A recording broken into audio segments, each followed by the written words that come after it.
Mandin. We're going to listen to one station and one station only. 101.7. 101.7. 101.7. Kalahi mo, Wagas Mandin. Broadcasting live from Calapan City.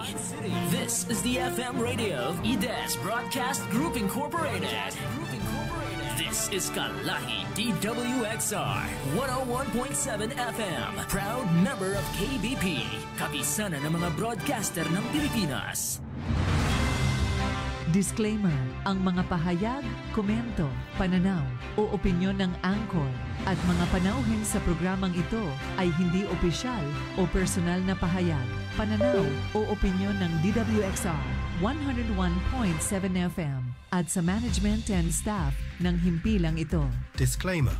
The views and opinions expressed in this program are those of the speakers and do not necessarily reflect the views or positions of DWXR 101.7 FM management and staff.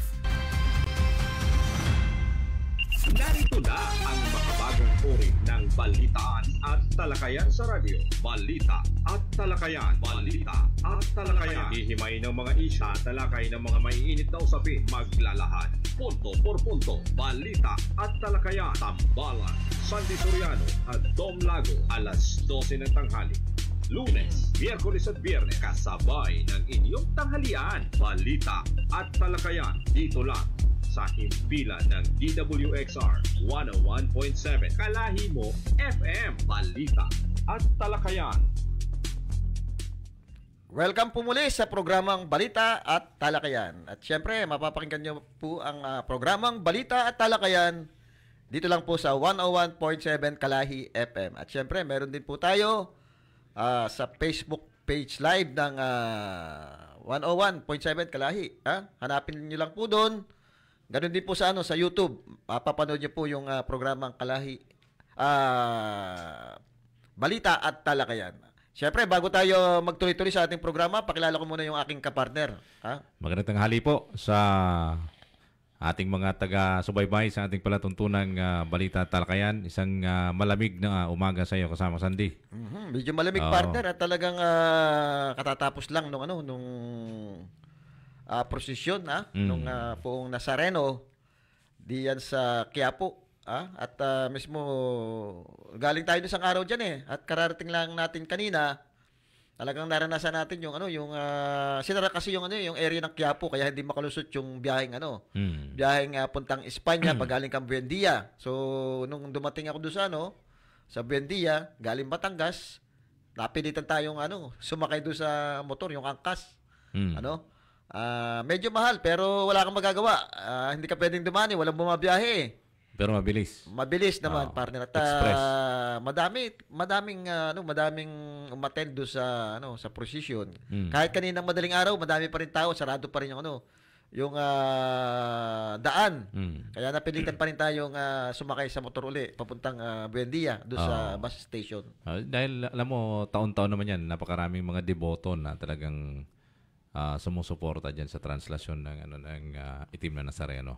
Nakita natin sa picture ng isang Facebook page, nakita natin yung kasama natin sa hanap buhay, si kasamang Ronald Bula. Kasama yung kanyang may bahay, si Miss Karen Grampil, at yung kanyang anak, yung inaanak ko rin.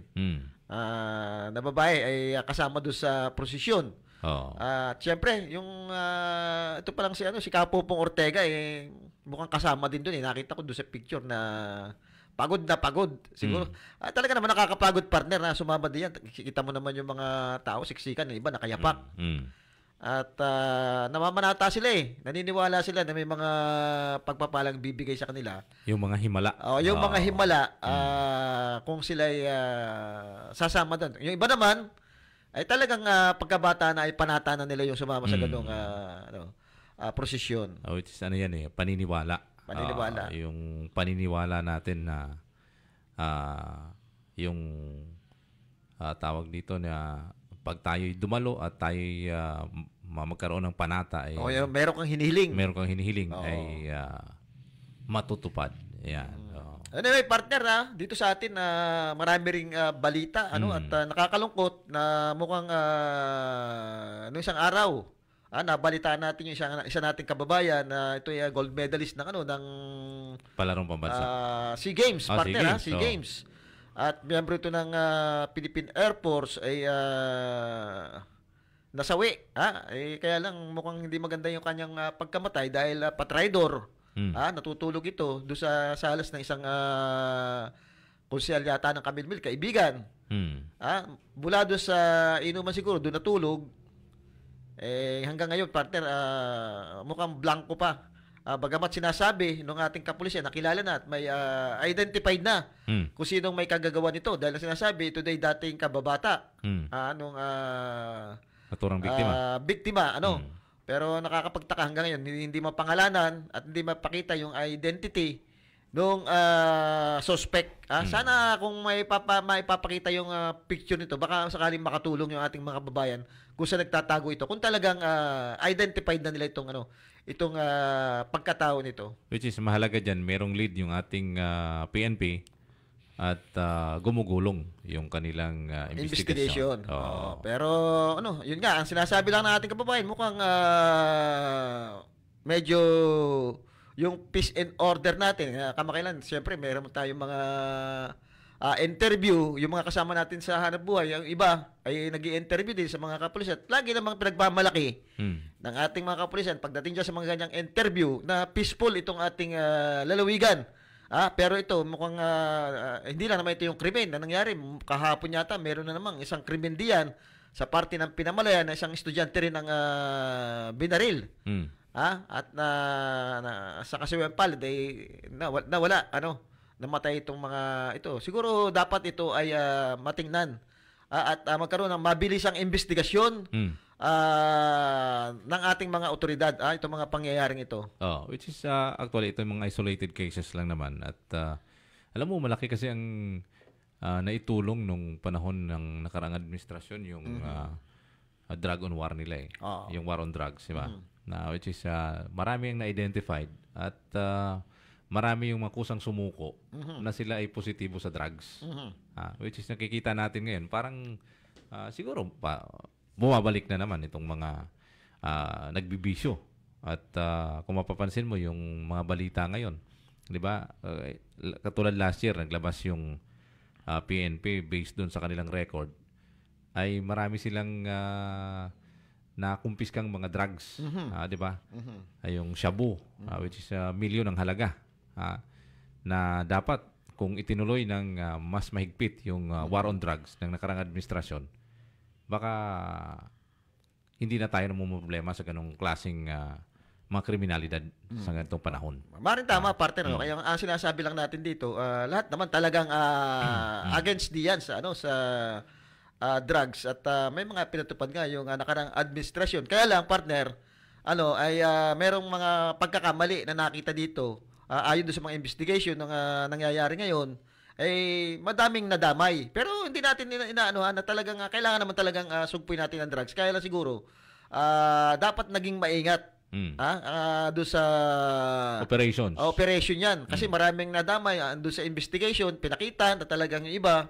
At may mga umabuso naman talaga na mga kapulisan din doon sa pag-aresto. Kasi malinaw doon sa investigation na may mga nalabag at nadamay. Pero yung operation baga na talagang sugpoy natin yung drugs, wala namang tatanggi diyan. Ang sinasabi lang, dapat naging maingat doon sa pagpapatupad nito. Which is hindi kasi maiwasan di ba? Na mayroong mga cases na ganyang, lalo na sa mga operations, na mayroong mga nadadamay. Pero doon naman kasi sa tawag dito yung pag-i-implement nila ng naturang mandato. Ang mahalaga kasi doon tinutupad nila. Ayun nga parte na, yun nga. Wala tayong question doon sa pagtupad nila sa tungkol. Kasi ang isang naging problema din diyan na nakita nga ay yung reward system. Kasi matagal ko na rin naman nababalita kahit nung una pa. Ang sinasabi kailangan magkaroon ka ng quota. Siguro dahil sa paghahabol ng quota, ng ibang pulis. Minsan napapasobra. Yung Which is hindi naman dapat kasi magkaroon ng quota eh. Pero parang hindi pa naman napatunayan na talagang may quota, walang umamin eh. Pero 'di ba, minsan pagka ganun niya, minsan naaabuso dahil unang-una kasi nga merong direktiba na pag lumaban, patayin. Pag lumaban, patayin. At which is tama naman kasi isa ikaw mamatay. Kaya lang, minsan kasi may mga pulis na may mga personal na kaaway yan eh. Ay minsan ang nangyayari yata pagka ganun, doon na nila dinadaan para walang kaso. Kumbaga personalan na 'yon. Hindi na 'yun hindi na tungkol doon sa drugs. Kumbaga dapat naging maingat, Tama wala namang nagsasabi na mali yung yung pagsugpo do sa mga illegal na droga. Pero dapat katulad niya, may mga investigation na although to investigation pa yan do sa lumabas do sa Quadcom na ang tinuturo nga na talagang kumbaga yung utak ay si Pangulong Duterte ayon do sa kanilang investigasyon. Dahil nga do sa parang ang nangyayari, yung maliliit lang na huhuli pero yung mga big time ay hindi na huhulit na nakakawala. Actually, so may mga usaping ganong pangyayari. Meron naman silang big time na talagang positibo katulad ng mga operation sila sa Visayas at dito sa ilang area sa Luzon, di ba? Kaya lang may mga may mga investigation na lumalabas na pagkalaban ay siyang unang pinupunteriya. Pero katulad partner doon sa mga ang mahalaga kasi doon nagkaroon ng takot yung taong bayan. Kasi nung panahon ni Duterte, natin dahil nakikita natin yung mga magnanakaw, pwede kang pwede kang bumili ng madaling araw, pwede kang maglakad ng madaling araw. Medyo hindi nakakatakot nung panahon na yun Although naranasan din naman ng mga tao yan nung panahon ng martial law ni Pangulong Marcos dahil safe ang mga tao noon kahit papaano kasi maraming takot. 'Di ba? Walang mga magnanakaw, wala kang makikita mga snatchers diyan sa Metro Manila. Ngayon bumabalik bumabalik na naman yung vision nila Kaya dapat siguro ang gagawin ng pangulo natin ituloy yung mga ganung magandang pamamalakad sa pamamagitan ng pagdisiplina sa pwede naman partner ituloy. Yung sinasabi nga lang natin, dapat maging maingat sa pagpapatupad nito. Kumbaga, kung ano yung nangyari nung nakarang administrasyon, may nakita naman tayong kabutihan diyan, ay may nakita ring hindi maganda. Ngayon, tingnan natin yung doon tayo sa maganda na pwede mong ipatupad yung batas na na maaaring hindi naman madamay siguro yung iba. At saka, yun nga, yung sa investigation kasi, may mga ayon dito sa mga congressman na nag-imbestiga dito. Siyempre, sabihin politika 'yan. Pero pabayaan natin 'yan yung yung issue diyan sa ang lang natin dito kung walang question doon sa pagpapatupad. Na sugpuin natin yung ang mahalaga doon, walang nalalabag doon sa human rights. Ayan, ang sinasabi natin dapat kung ano yung naging pagkakamali natin noong mga nakaraan na papatupad nito, medyo ibahin natin yung estilo ngayon. Oy, batiin ko lang partner, nakatutok sa programa natin si Sir Mar Bautista, si kasamang Tito Boras diyan sa parte ng Rojas ay nakatutok. Ito bilib na bilib ako dito kay paring Tito Boras pagka pinakikita niya yung yung kanyang mga halamanan doon posible talaga na yung advocacy niya pagdating sa agrikultura, yung paghahalaman ay isa sa maging susi ng ating lalawigan para pagkakitaan yan. Siguro, kung susuportahan lang talaga ng ating gobyerno. Siguro masarap yung mga saging ni kasamang Tito. Isang araw, baka hindi lang saging handa sa atin may mga kamote.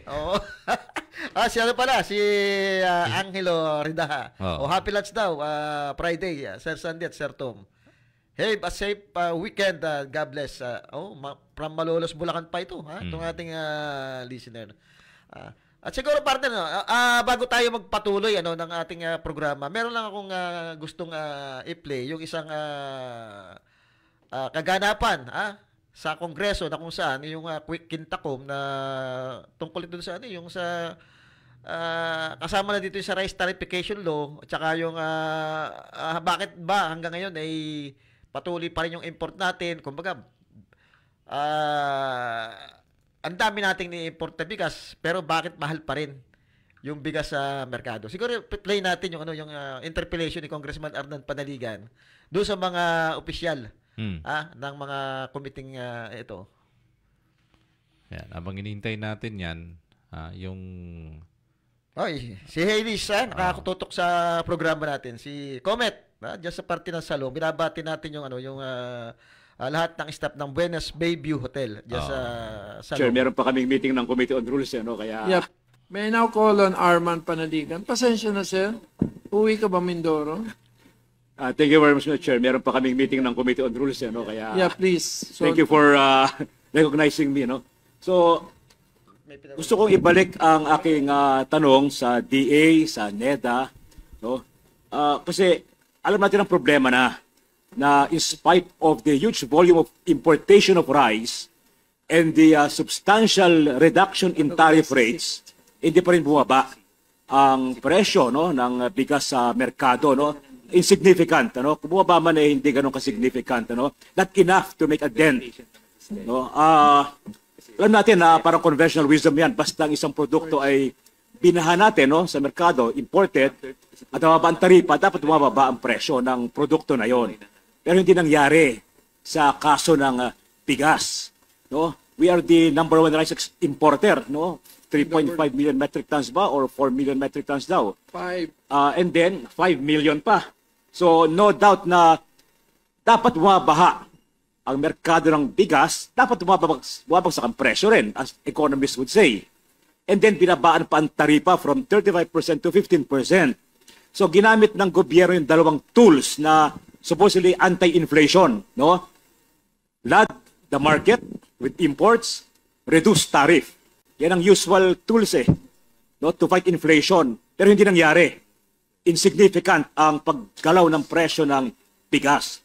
So, sa DA, sa NEDA, napag-aralan niyo ba yung anatomy of the rice trading industry? Nasaan ang problema? Let's simplify, Nasaan ang problema para ma-solusyonan natin agad?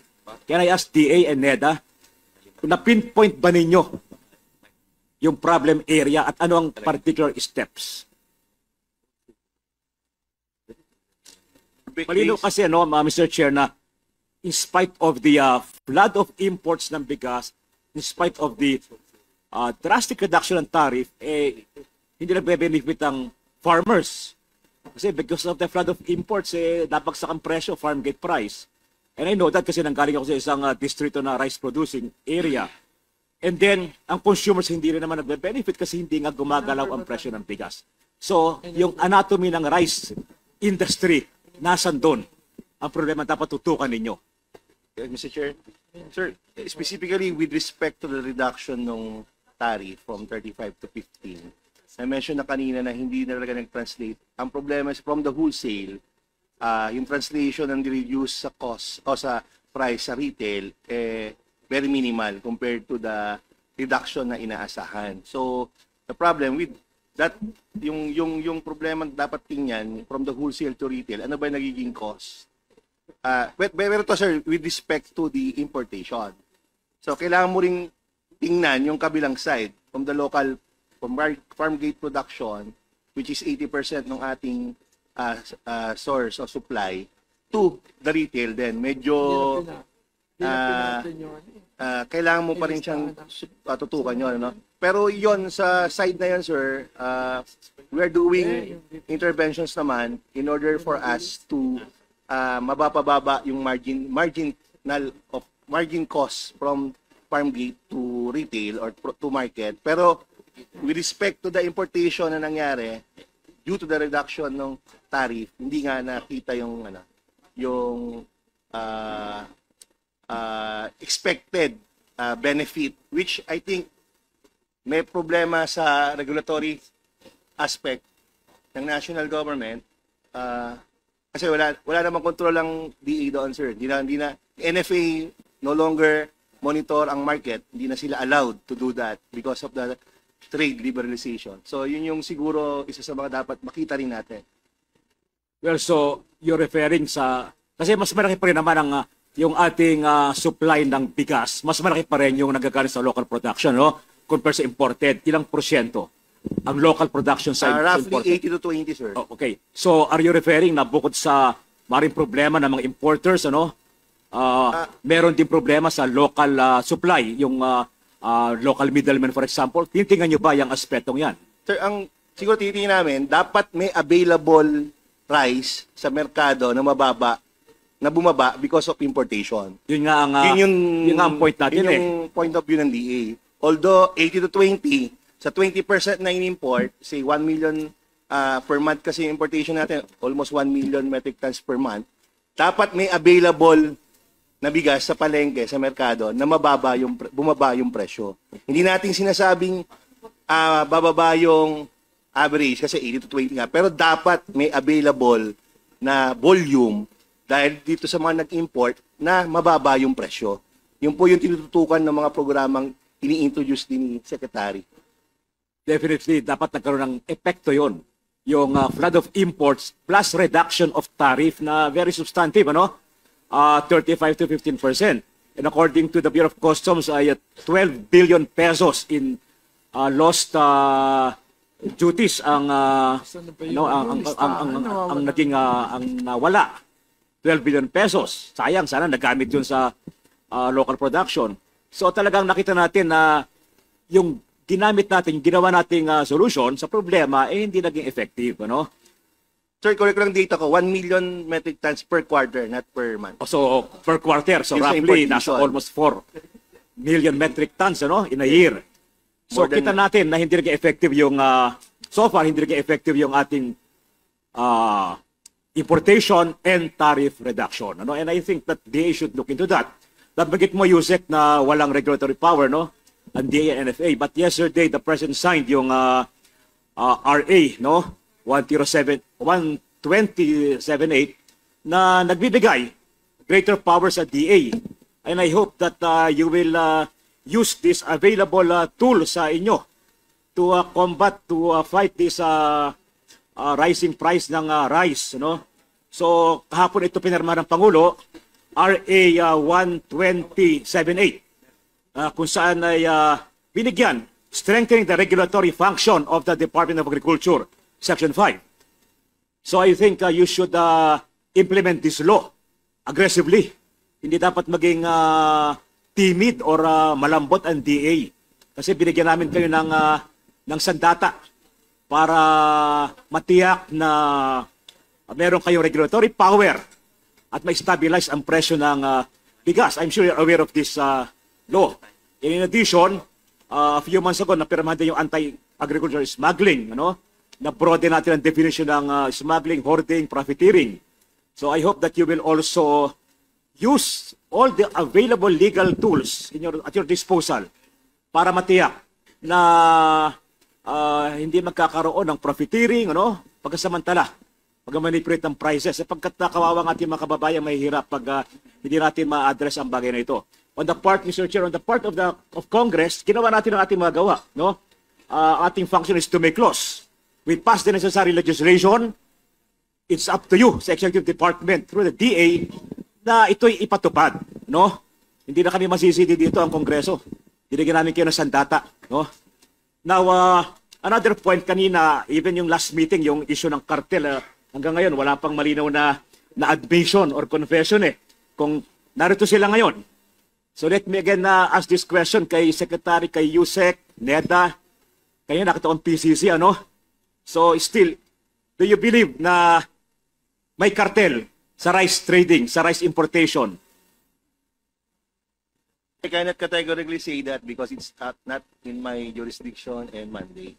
But again, the movement and market environment leading to this seems like there's a cartel-like market environment. But yes, I cannot categorically say na meron kasi hindi naman mandato ng DE magsabi nun. Yes, pero partner niya siguro ng inyong regulatory function under the new or under the amendment ng tarification law, ano? Kasi you are not prepared to call them a cartel. Pero alam naman natin, they behave like a cartel in the sense that they synchronize their moves, they synchronize their operations, no? Kung magkano ang kung ilang volume ng i-import at ilalabas sa warehouses. So, ano ba yung sabi sa English? Yung isang kasabihan, no?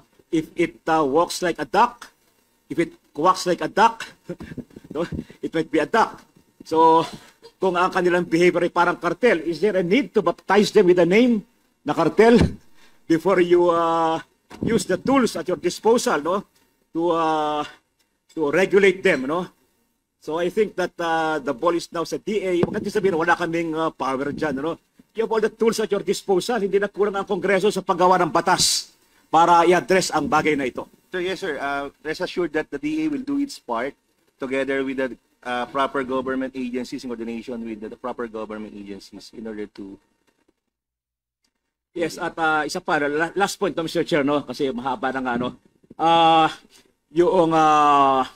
We have to address this talaga, no? At again, I call on the executive agencies to be aggressive in addressing this problem, ano?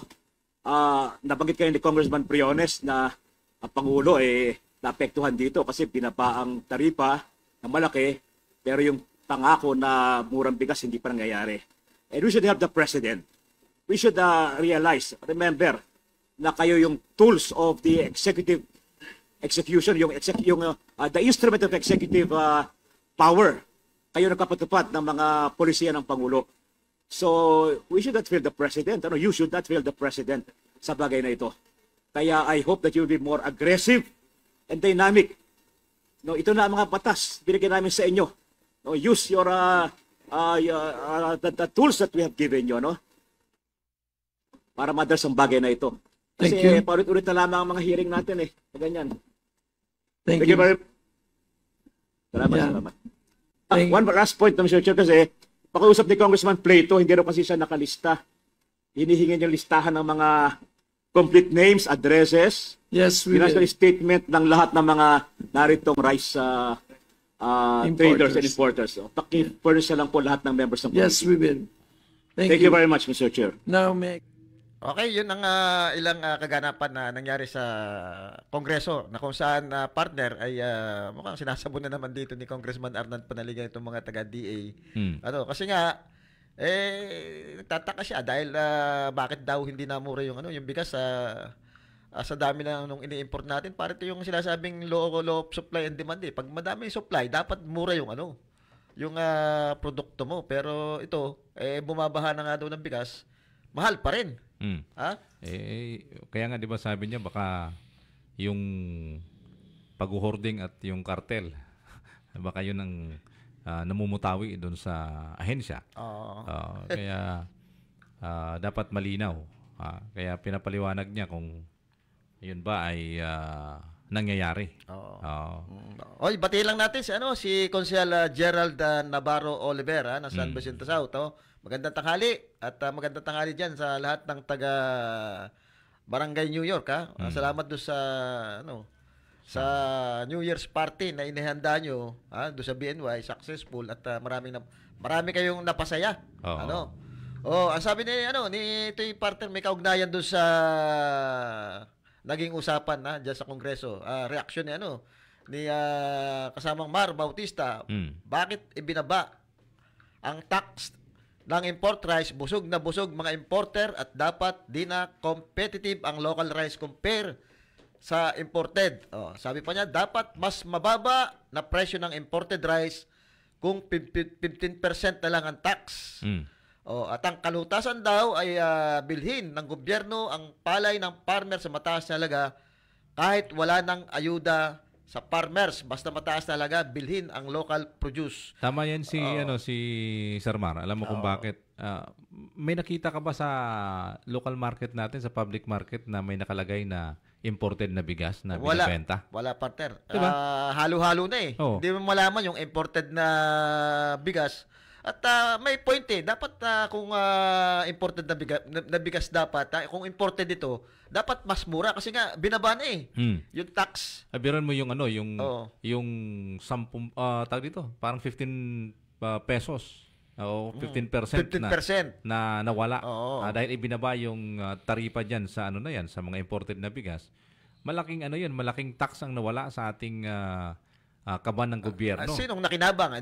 Di ba? Parang ang nakinabang lang dito kaya binaba yung mga negosyante. Yung mga importer. Yung mga importer. Sino ba yung mga importer na yan? Bumaba yung gastos nila. At the same time, hindi naman bumaba yung bigas sa merkado ng kanilang mga imported na bigas. Lumaki ang kita nila ngayon. Tsaka naging pinopoint dito ni Congressman Arnan Panaligan simula pa last year pa kasi nga nagtataka siya bakit patuloy pa yung import natin ng bigas. So kaya nga naisipan ng Kongreso sa pangunguna nga niya nadagdagan yung pondo. Yung dating 15 billion naging 30 billion yung pondo ng Department of Agriculture. Baka nasa 100 billion na nga ngayon. Parte totoo, malaki pero bakit hanggang ngayon tayo pa rin yung pinakamalaki at pinakamataas mag-import? Kundi mas sa buong mundo yata malakas ang mga Pinoy kumain ng bigas ng kanin.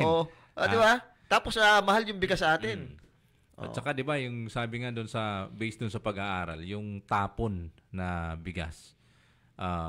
Based doon sa kasi wala tayong malinaw na yung mga projects ng gobyerno para doon sa yung mga drying machine, 'di ba? Oo. Kaya pag pumunta ka sa parte ng Occidental Mindoro or saan man ang areas na medyo wala masyadong yung mga pasilidad ng gobyerno para doon sa kanilang drying pagda-dry ng kanilang palay. Di ba ang ginagamit nila National Road, National Highway? Oo. Ginagamit na yung drying kasi wala facility ng mga ng mga magsasaka natin. Yung sinasabi nilang tapon ng palay. Kasi di ba pag binilad mo yung palay doon sa mga sa mga kalsada na yan. Sa mga highway. Pag inabot ng ulan yan, hindi naman agad nalilikom ng ice. Maraming natatapon na palay. So, ibig sabihin, marami pang butil ng palay yung hindi napapakinabangan dahil wala tayong maayos na pasilidad. Walang maayos na suporta yung gobyerno doon sa ating mga magsasaka na dapat, dito kayo ito yung mga dryer natin na mura lang. Di ba? Compare mo doon sa kumbaga yung manual tao ang nagbibilad. Nag-aantay sa ibang bansa hindi na ganyan sun dryer, di ba? Sa atin ganun pa rin backward yung natin kasi nga partner kulang tayo sa suporta ng gobyerno. Di ba yung lagi nating sinasabi dito nag-aral yung Vietnam, yung Thailand, nung natuto sila dito bumalik doon. Sinuportahan sila ng gobyerno nila kaya napagbuti nila sila nakakapag-export ngayon tayo dito nag-aral, dito na gano'n. Pero walang support ng gobyerno, naiwan tayo. Saan yung dinadala yung pera ng budget na napakalaking pera na katanungan binibigay sa Department of Agriculture? So dapat maimbestiga siguro kung yung ba napupunta sa tama o napupunta lang sa wala. Kasi nakakapagtaka Parang walang padagdag ng padagdag yung budget na binibigay pero walang nagbabago. Hindi nagbabago ang yung presyo ng bigas Hindi nagbabago yung pamumuhay ng ating mga magsasaka. Ganun pa rin lalong palubog. Minsan nakakaawa makikita mo sa mga lalo na sa parting occidental.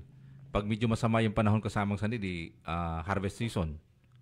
Ang dami na nakapila sa isang malaking gilingan na nag-iintay para mabili yung kanilang palay. So ibig sabihin, pag hindi magandang panahon, kasi wala silang drying wala silang drying facilities na pwedeng ipa-dry doon para hindi pumangit yung kanilang palay. So mag-aantay sila, pipila sila ngayon doon sa isang mamimili ng palay, isang malaking isang malaking gilingan, may malaking bodega.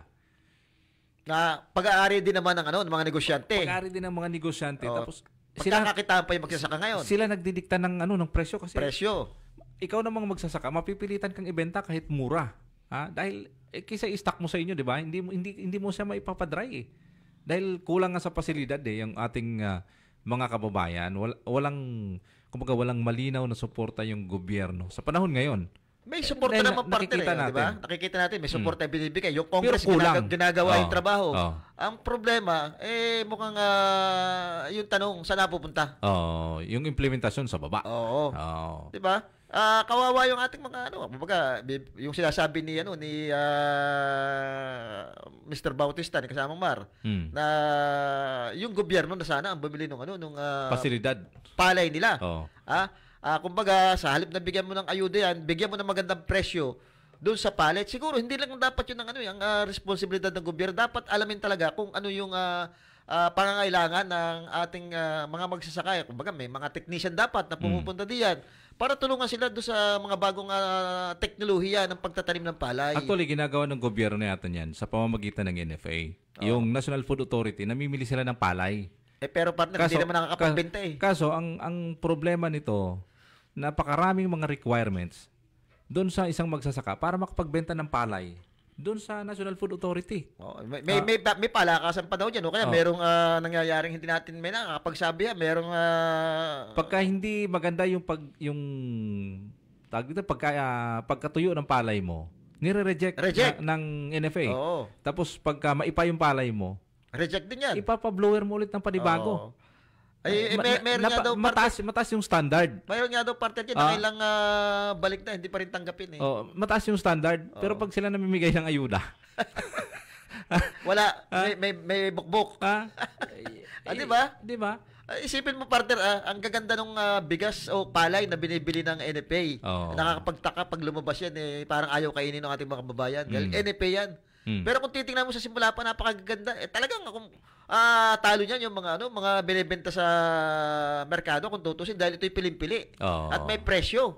Mahal ang presyo yung bili ng NFA. Kaya lang, pag lumabas yan, nakakapagtaka. Halos ayaw kainin ng mga ating kababayan dahil masama na eh. May amoy na. So, ang problema din kasi hindi pala pwedeng magbenta ngayon ayon sa batas, meron doon sa batas na hindi pwedeng magbenta sa merkado ang NFA. Hindi na sila pinayagan dahil doon sa rice tarification law. Sa rice tarification law. Siguro dapat na isama yun na pwede na silang payagan na silang magbenta sa merkado para mas mapababa pa nila yung presyo. Di ba nagkaroon ng revision yan dahil nagkaroon ng Rice Tarification Act ngayon, yung agricultural law na bago. Hindi pa rin sila pinapayagang magbenta eh. Yun nga, hindi na pasama. May mga nabago partner. Doon sa Rice Tarification, yung amyenda, yung kay Congressman Arnold Panaligan, may napasama, may mga magagandang nabago doon. Kaya lang, hindi nga yata napasama yung dapat payagan. Kapag dapat ito payagan eh. Ang NFA na magbenta para ito pero kung sakaling payagan man, halimbawa nagkaroon pa ng panibagong amendments doon sa batas na yan, i-regulate ng maayos yung pagbebenta ng NFA. Kasi minsan may mga palakasan dyan eh. Katulad na nangyari. Di ba? Sa halip na isipin mo, nagbenta ng bigas ang NFA dahil kumbaga may overstocking na pero maganda pa rin naman. Nakabili mga negosyante pa rin eh. Dapat na nakabili noon yung mga simpleng mamamayan na, masa na. At malapit na ito ako, yun ay inibenta, mas malapit na ito sa 20 pesos. 22 pesos yata yun. 22 pesos. Pero, pinagkakinapan ng mga negosyante, hindi naman nila binenta ng 22 pesos yun eh. Baka ni-remil lang yun, tinalo sa local rice. Paglabas nun, mga 50 pesos na per kilo noon. So, yun ang aywan ko bakit ba tayo ang gobyerno hanggang ngayon parang doon pa rin naka-focus sa pag-i-import ng hindi lang naman partner bigas eh. Halos lahat naka-focus na sa importation. Naalala ko sinasabi na ni Congressman Arnold Panaligan yung sa kanyang maging tawag doon, yung lahat dito na sa atin self-reliance bakit hindi natin gawin yun na i-improve na lang natin yung kung anong meron sa atin. Puro importation tayo lahat. Siguro naroon yung malaking pinagkakakitaan ng mga tiwaling negosyante, yung mag-import ng kaya doon tayo tinali. Sa importation. Siguro may kumikita kaya pumapabor sa importation. Kasi kung titingnan natin, malaki naman ang local rice production natin eh. At siyempre hindi maiwasan kasi dahil yan ay kalakaran sa buong mundo yung import at saka export. Parte kasi ng negosyo yan ng world market, 'di ba? Pero kung titingnan natin, yung Pilipinas kasi majority niyan is agricultural area na kung tutusin, sufficiente yung bigas na pwedeng i-supply sa population ng buong sa lahat ng mga Pilipino na dapat na mas mura kung talagang mag-focus ngayon. Although nandito lahat ng pasilidad sa gobyerno natin dahil meron tayong yung yung IRI, yung Rice, International Rice Institute. Rice Institute, na di kung ba? saan doon Nandyan nababago yung mga panibagong binhi, yung mga, yung mga teknolohiya na para mas mapaayos pa yung rice production natin. Dito sa Pilipinas yan di ba yung UP, isa sa mga nagpo-promote ng makabagong teknolohiya ng agrikultura. Diyan maraming nag-aaral ng mga agriculturist natin. Nandito sa Pilipinas ang mga magagaling kasamang Sandy kung titingnan natin. Ang problema nito, pagka yung mga gumraduate diyan sa ang specialization nila ay yung agri, hindi pumupunta sila sa ibang bansa kasi mas malaking sweldo doon. Mas maganda mga benefits pati, no? Di ba minsan napag-usapan natin yung mga imported rice. Ano kapanahon na nung kasagsagan ng rice tarification law na binibigyan ng karapatang mag-import nang walang limit ang isang negosyante. Kaya bumaha ng mga imported na bigas. Bumaha ang mga bogus na importer. Oo, kaya lang partner, 'di ba? Naikwento ko rin na dito sa atin sa Mindoro, makikita mo may mga may mga malalaking bigasan dito, magluluwas 'yan ng bigas. Ng bigas sa Manila. Mindoro Rice. Pagbalik ay bakit bigas pa rin ang imported rice? Hindi, bigas pa rin ang dala nila. So, tinatago ito at nire-repack. Pinapalabas na local rice, pero mura lang nila nabili yun, mahal na ibinebenta. Ang sabi nga ng ilang mga kababayan natin dyan, merong mga mga miller dyan na hinahalo yung mga imported rice doon sa nire-repack sila. Sabi nga, yung sinasabi mo kanina, yung tungkol doon sa pagtulong ng gobyerno, sabi nga ni kasamang Mar Bautista, may point totoo naman sa halip na drying facilities ang ipagawa ay mga covered court, mga gym, pinapagawa na mawalang kakwenta-kwentang proyekto, kasama na din yung pailaw. Bakit hindi yung mga kapakainabangan ng ating mga magsasakang gawin nila mga proyekto, ito mga kailangan nila, ito mga sinasabing Sir Mar, inuuna mo na yung mga sport facilities para maging masaya ang isang barangay. Tsaka yung pailaw. Next time na daw yan, susunod na yung mga drying facilities. Huwag kayong mainip.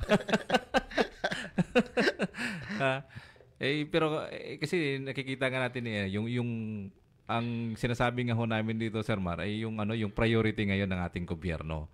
Sino ba ang dapat ang unahin? Yung ano ba ang prioridad talaga? Yung mas nakakatulong at mas kapakipakinabang para do sa ating mga mamayan na kumakalam ang kanilang sikmura at kailangan nila yung maayos na pagkain at edukasyon sa ating lalawigan o yung mga pasilidad na kumbaga pangalawang pangangailangan na.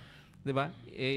'Di ba ibang mga ibang mga buildings diyan naman yan kumbaga kailangan yung may mga areas kasi na kailangan talaga nila yung mga evacuation center na mga lugar ng mga binabaha katulad niyan, 'di ba? Nagkaroon ng baha sa ilang mga bayan natin na nandiyan na agad ang ayuda. Yung mga paglalagyan ng ayuda. Kailangan na yung mga building yung paglalagyan ng ayuda. Kung saan i-imbak yung mga sardinas at saka noodles. Saan itatago. Yung mga bigas na inaamag. May totoo bakit bakit ang sisipag magpagawa ng mga building? Kita mo naman daming building na pinapagawa. Bakit hindi yung mga drying facilities, yung mga kailangan natin sa pagsasaka? Alam mo kung tutuusin kung ang bibigyan lang talaga ng pansin ng ating dito lang sa ating sa provincial government, bigyan lang ng pansin natin yung agrikultura. Pagbutihin lang 'yan. Malaking pera ang may bibigay ng Oriental Mindoro hindi lang kumbaga yung pagkain na lang ng ng mamamayan. Bisipin mo sa ngayon napakamamahal na ng mga bilihin ng pagkain, lalo na yung mga gulay. Doon pa lang malaking tulong na. Yung trabaho para na ibibigay niyan. Kung sakaling ma-develop mo, makakapag-produce ka dito ng mga gulay na marami. Pwede kang magdala doon sa ating mga kalapit na bayan. May ibenta mo yung mga ganung produkto na maaaring mas mura pa kumpara doon sa mga nanggagaling sa kung saan. Yung trabaho bibigay niyan, baka pagka kumikita, masipagin pa yung ating mga kababayan na hindi lang umasa doon sa bigay ng ayuda. Sabi nga ng isang kaibigan ko kanina, alam niyo sir, ang hirap sa atin Kasi tayo nagtatrabaho, ang trabaho natin 8 hours, minsan overtime pa. 'Di ba? Ang sweldo natin nasa nasa provincial rate. 'Di ba? Pero yung mga nag-aayuda, 2 hours lang, nagwawalis lang eh. Diba? Oh. Pares lang yung halaga ng sweldo natin, may tax pa tayo. Sila wala. Magpapapicture lang, ano? Nasuot yung t-shirt tutupad. Nabanggit mo, partner, yung ilang oras magtatrabaho. Ari, sa may bagong pumasok na text sa atin, ano? Tulungan natin, manawagan man tayo, ano? Ito daw sa mga, good morning, ibalita ko lang, sir, ang month of December, hindi pa rin nakakasweldo. Ang majority na nagtatrabaho sa hospital, lalo na yung walang security of tenure for many years. Ok lang sana mag-post sa social media na may pinapakita. May time check pa at may pinipirman. Siguro ito yung pinakita yung yung madami pinipirman sa Okay. Payroll nyo yun? Pero ang sweldo daw ay delayed. Many years ng ganito, mas nauna pa nga bigyan ng ayuda yung nasa barangay level at yung mga pamilyang naapektuhan ng baha. Aside sa walang ibinigay na konsuelo, dibobo noong Pasko, ang Kapitolyo, sabi ng manggagawa, ok lang yun. Sana naman, sanay naman sila sa sistema na basta updated naman sana ang pasweldo o PhilHealth share, incentive. Kaso ang malungkot na katotohanan ito, hindi. Nakakalungkot na katotohanan dito yun. Yun ang nakakalungkot, partner. Yun bagang kabaligtaran doon sa pinapakita mong ginagawa mo. Pero iba naman doon sa nangyayari. Katulad dito, sinasabi natin sa provincial hospital. Isa itong empleyado siguro na nakikiusap na ipanawagan. December pa. Madami pa. Although may mga nakasweldo na, pero hindi lahat. Sinasabi naman na karamihan di pa nakakasweldo. Sana naman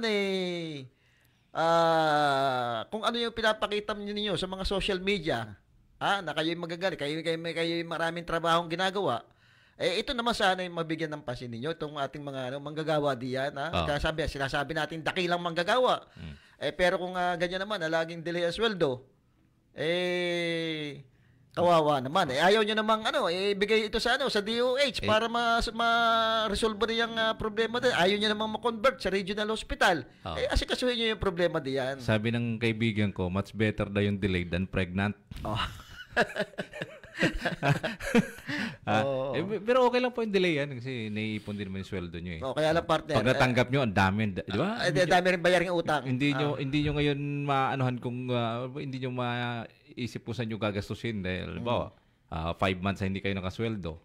Kung sumusweldo ka ng mga 15,000, abay malaki-laki yun. Kung naiutang mo na, partner, sa 5-6. Kung ang utang, doon sa interest pa lang. Sa interest pa lang, kulang pa, no? So, sana, bigyan natin ng, para maging kapanipaniwala naman, yung mga ipinupos nyo, ito, nangangailangan dito mga ito. May pamilya. Kumbaga, nangangailangan din, gumagastos din araw-araw. At saka yung ibang mga empleyado natin na hindi halimbawa nakasweldo nung panahon ng magpapasko, mag-New Year, at ang inasahan ng kanilang pamilya ay meron silang mapagsasaluhan sa panahon ng Kapaskuhan at saka na New Year. Di ba? Yung mga anak na nag-e-expect na bibilhan ng mga bagong damit o anong kagamitan. Tapos yung ama pala at kaya yung sinong magulang na nagtatrabaho hindi nakakasweldo. Di ba? Medyo malungkot. Saka partner sabi, pagka ganyan, delay sweldo nyo, di kayo nakasweldo. Kung kayo nagugutom, pumunta kayo doon sa mga pailaw at baka sakali mabusog kayo. Busog yung mata. Pag-uwi, gutom pa rin. Sabi ni Mr. di kasamang Mar Bautista, pag-uwi, ang ganda nga, pag-uwi mo, gutom ka pa rin naman. Kumakalam pa rin sigura mo. Doon pa rin napunta mo. Yun yung masaklap na katotohanan, Sir Mar. Na yun yung realidad. Na dapat hindi yan mangyayari kung merong agarang solusyon yung ating mga namumuno. Hindi ko lang alam, partner, kung ano na nangyari dito sa mga GO dito sa Calapan City, kung nakasweldo ba o napagbigyan ba yung kanilang kahilingan ng Pasko. Wala na tayong balita eh. Pero balita ko tawag dito, yung nakapag-session yung sanggunian.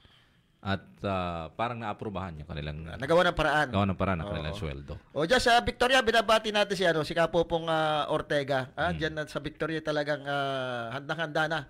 Kapopong diyan sa paglilingkod sa bayan ng Victoria at naniniwala tayo, partner, na yung sinasabi ng tayo na po sa bagong Victoria. Alam mo, ito si Kapopong, galit ito sa mga illegalista eh.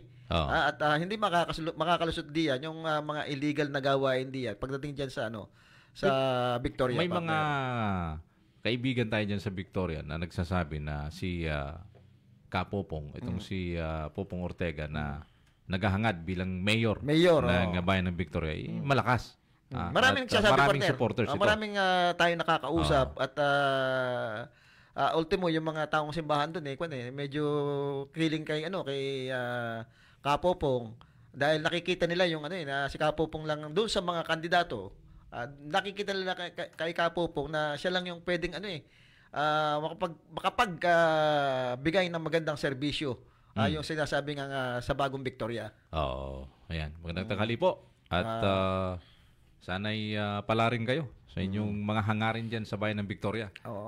Sa Calapan City naman, binabati natin si Mayor Doy, kanina itong Mayor ng Calapan, Doy Liachon, na yun siguro track record na lang po ang tingnan nyo. Track record ni Congressman at ngayon tumatakbong Mayor Doy. Tingnan nyo yung kanyang mga ginawa nung siya'y congressman pa, yung kanyang mga proyekto, yung kanyang naging mga project nung siya'y city mayor pa. Yung kanyang hanggang ngayon nakikita at napapakinabangan natin yung mga proyektong ginawa niya nung siya'y mayor pa. Sa lahat hindi lang naman kay dating Mayor Doy Lechon nga. Kung pipili kayo, ang tingnan nyo yung track record ng isang kandidato. Huwag kayong maniwala doon sa sasabihin niya na ganito. Madaming nangako pero maraming hindi natupad doon sa mga pinangako doon sa mga ginawa, kung ano bang ginawa ng mga ito nung sila'y nanunungkulan pa. Yun ang mga naghahangad yung mga baguhan. Ay di tingnan nyo naman yung kanilang kumbaga magkaroon kayo ng social investigation, sino ba yung tao na yan, bakit pumasok sa politika yan, ano ba yung tunay na hangarin yan. O tingnan nyo kung anong meron yung mga bagong aspirant at wag niyo munang hingan yung mga yan, although yung iba dyan may pera, pwede nyo siguro hingan yan, kaya lang mas hingan nyo siguro yung mga nakaupo kasi nasa kanila yung pera hindi rin naman ninyo maiwasan manghingi ng pera. Doon po tayo sa nakaupo. Saka wag niyong ugaliing manghingi sa mga politikong yan sapagkat pag kayo nabigyan ay magkakaroon ho kayo ng utang na loob. Kasi yun naman talagang gusto naman yan.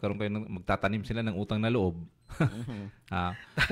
Sasabihin nyo pagka hindi kayo nabigyan hindi po ganoon. Kasi ang inihahayin po ng iba dyan yung pagtulong, yung serbisyo. Yung pagtulong kasi ng isang naghahangad ay hindi ho nangangahulugan na pera. Yun po yung public service. Yung magagawa niya pag siya'y naupo, ang nagagawa niya at yung mga nagawa nila nakapakipakinabang sa ating lipunan, maging sa ating buhay na pang-araw-araw. Kaya nga, dapat maging matalino tayo, lalo na ngayon. Kaya magkano ng utang ng Pilipinas ngayon? Nasa hindi lang yata 13 trilyon. Siyempre, tayo rin ang magbabayad diyan. Ika nga yung magiging anak nyo, may utang hindi na. pa pinamanganak. May utang na. Utang na loob, no? Ayan. Sabi ni kasamang Mar, self-sufficient. Yun na lagi sinasabi alam mo si Congressman Arnel Paniligan, yun ang gusto niya Kumbaga magkaroon tayo ng yung maging self-sufficient tayo. Kung ano yung meron tayo dito, yun ang pagbutihin natin. Hindi tayo dapat umaasa sa ibang bansa kasi pag tayo nanatili sa pag-asa diyan, madali talaga tayo makontrol. Talagang katulad diyan, pag tumaas ang krudo, siyempre, control na lahat yung presyo ng bilihin natin. Kung may mga sarili tayong pagkukunan, yung mga resource, yung sinasabi natin, mga renewable energy, hindi tayo makokontrol ng ibang puwersa. So, dapat pagbutihin natin kung anong meron sa agrikultura, sa mga industrialization, kung anong pwede nating kayang gawin. At yan naman partner ko nung unang panahon talaga namang yan ang plano ng gobyerno. Napunta lang tayo lagi sa importation Doon tayo nakakapagtaba, tinali tayo sa importation ultimo yung mga sasakyan, yung mga pangangailangan natin, halos lahat na. Ang atin na lang yata bukayo at saka panutse kaya natin i-produce dito, wala. Puro nasa mga nasa mga importation na nakatutok lahat ng pangangailangan natin. Kaya control tayo. Pati ng mga negosyanteng mapagsamantala, yung mga politiko na kasabwat ng mga yan, diyan sa smuggling, kasama na dyan, pag nag-import ka, papasok pa yung smuggling, di lalo na. So, dapat maging self-sufficient talaga ang hindi lang itong ating probinsya, kundi yung kabuuan ng gobyerno ng Pilipinas. Dapat yung palakasin yung industrialization, yung mga makabagong teknolohiya ituro sa mga Pilipino, partner. Ayan. Oy, wala na tayong oras kasamang Sandy. Okay, medyo busy si Congressman Arnold Panaligan ngayon at baka sa susunod ma-interview natin, partner, paalam. Ayan. Maraming salamat po sa inyong ginawang pagsubaybay. Pansamantala po kaming muling magpapaalam muna sa inyo dito sa Himpapawid. At Tom Lago po, magandang araw po sa inyong lahat. Okay, at salamat po doon sa mga nagbigay ng mga opinion, kay Sir Mar Bautista, kay Konsehal Gerald Navarro, doon sa iba pa po. At nakakatuwa po na nagkakaroon tayo ng interaction dito sa ating programa. Abangan niyo po ulit ang programang Balita at Talakayan sa susunod na Lunes. Sa Sando Soriano po ang inyong nakasama.